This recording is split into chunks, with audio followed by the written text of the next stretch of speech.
নমস্কার বন্ধুরা, আমার সাথে রান্নাঘরের আমি সীমা। আমি একটা 5 কেজি ওজনের কাতলা মাছ থেকে 1 কেজি কাতলা মাছ কিনেছি। দেখো, কাতলা মাছের মাথাটাও তোমাদেরকে দেখালাম। আর মাছটা আমি 2-3 বার ধুয়ে পরিষ্কার করে নেওয়ার পরে একটু উষ্ণ গরম জল দিয়ে তার সাথে ঠান্ডা জল মিক্স করে ভালো করে একদম ফাইনালি আমি ধুয়ে নিচ্ছি। হ্যাঁ, দেখো একদম ফ্রেশ করে মাছগুলো ধুয়ে নিয়েছি,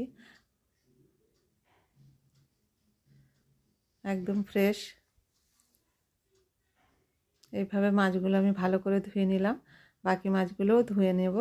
দেখো, আমার পুরো মাছ ধোয়া হয়ে গেছে, একদম পরিষ্কার মাছ ধোয়া হয়ে গেছে।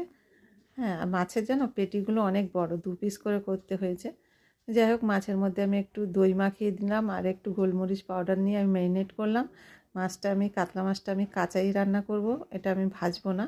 তো কড়াইতে তেল দিয়ে শুকনো লঙ্কা আর তেজপাতার ফোড়ন দিয়ে দিলাম, দিয়ে হাফ বয়েল করা আলু আমি হালকা ভেজে নিচ্ছি কড়াইতে নেড়েচে। তারপরে দিয়ে দিলাম, এর মধ্যে আছে 3টে পেঁয়াজ আর কাঁচা লঙ্কা।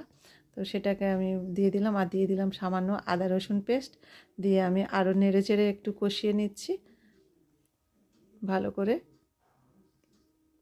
দিয়ে দিলাম জিরে পাউডার, ধনে পাউডার, লঙ্কা পাউডার আর টমেটো। দিয়ে এটাকে আবারও একটু নেড়েচেড়ে নেব, লবণ দিলাম পরিমাণ মতন, নিয়ে এটাকে ভালো করে এখন নেড়েচেড়ে নেব। দিয়ে দিলাম সর্ষে বাটা আর হলুদ পাউডার, দিয়ে আবারও নেড়েচেড়ে নিচ্ছি ভালো করে ভেজে কষিয়ে নেওয়ার জন্য। এবার এটাকে সামান্য জল দেব, এবং এই জলটা দিয়েই আমি পুরো মশলাটা কষে নেব, এবং এর মধ্যেই আলুটা প্রায় হালকা সিদ্ধ হয়ে যাবে। হ্যাঁ, এবং কষার জন্য দিয়ে দিলাম। দেখো, পুরো জলটা শুকিয়ে গেছে এবং ভালোভাবে মশলাটা কষেও গেছে।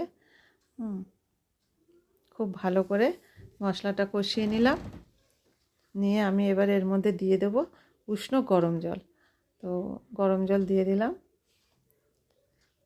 এবার এটাকে একটুখানি খুন্তি দিয়ে নেড়ে চেড়ে চারিদিকের মশলা জলের সঙ্গে ভালো করে মিক্স করে দিলাম।